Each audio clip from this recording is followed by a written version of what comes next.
Today, we're going to be talking about networking events and what to do when you're at a networking event and how to follow up. So the networking event is to your best advantage and you're not wasting your time or energy. So many networking events are coming back, right? People are going back to in-person events.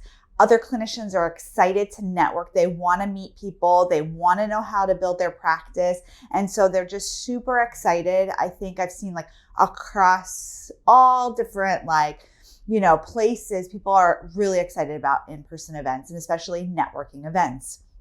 And so maybe you haven't been to a networking event in a little while. Maybe you started your private practice during the pandemic and you're like, I've never been to a networking event as a private practice owner. What do I do? So I think there's a couple things that are really important for you to have ready and for you to follow up after the networking event. So you certainly want to have a 30-second elevator pitch about who you are and what your practice does. So make it 30 seconds. Don't make it super long, like, hey, this is who I am. This is what I do. This is what makes me special. And this is where, you can find me. And so people connect with you immediately. They start to associate you with your niche. They start to associate you with what makes you special, maybe where you're located or how you do therapy or if you have any certifications, and then how to follow up. What's the best way? Here's my business card. Follow me on Instagram, shoot me an email so that there is some kind of follow up.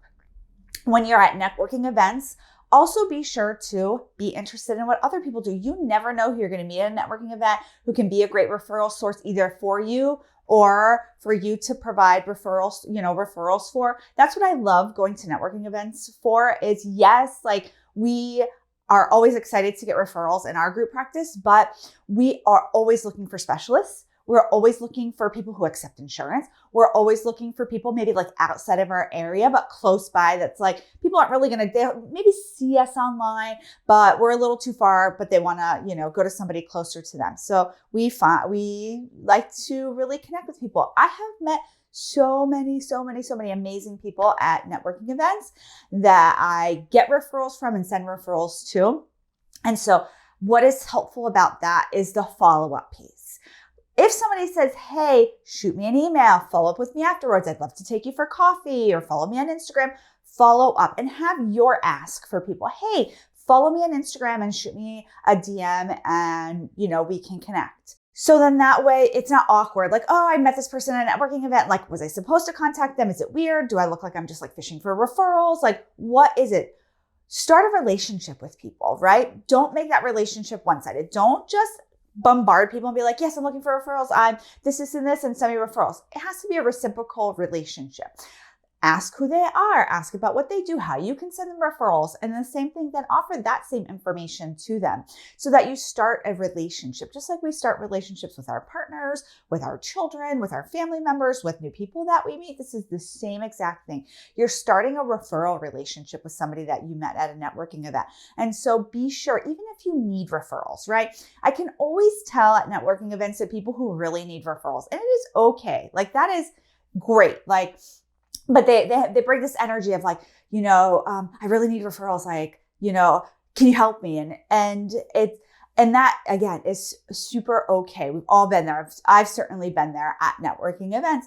But I think what is really helpful is when the relationship feels flowing. It's hey, I need referrals, but I also want to connect with people in my area because I need either support or I'm a lot of people are lonely in private practice, right? That's what I heard. I went to a networking event last week. We actually held it for the Broward Mental Health Counselors Association.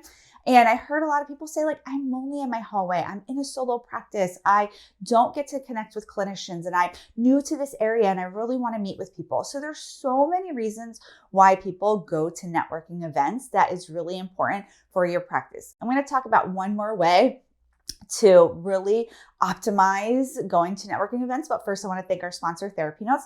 If you're looking for an electronic health record that's really full service, one that can help you run your solo or group practice, your in-person or virtual practice with their free telehealth option, or your private pay or insurance-based practice, you can do billing directly through there and you can take credit cards directly through TherapyNotes.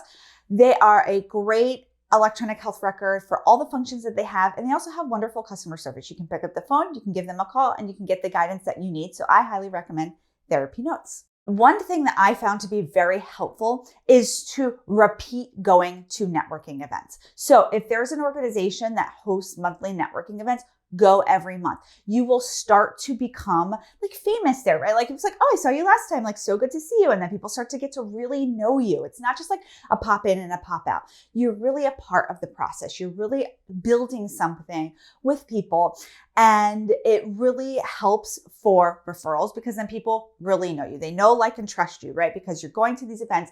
Maybe you're bringing people with you, you're participating, and other people are going to start noticing. And I always liked going to events where I got to see not this necessarily the same people, but familiar faces. And I'm like, oh yes, she exists. I can send her referrals. Or, oh yes, he exists. I, need to connect with him about this thing he's doing or this podcast or whatever. Or, hey, people want to connect with you about the really cool things that you're doing. So I think networking events are a really fun, exciting way, probably fun for more extroverts. But if you're an introvert, there's ways that you can do that too.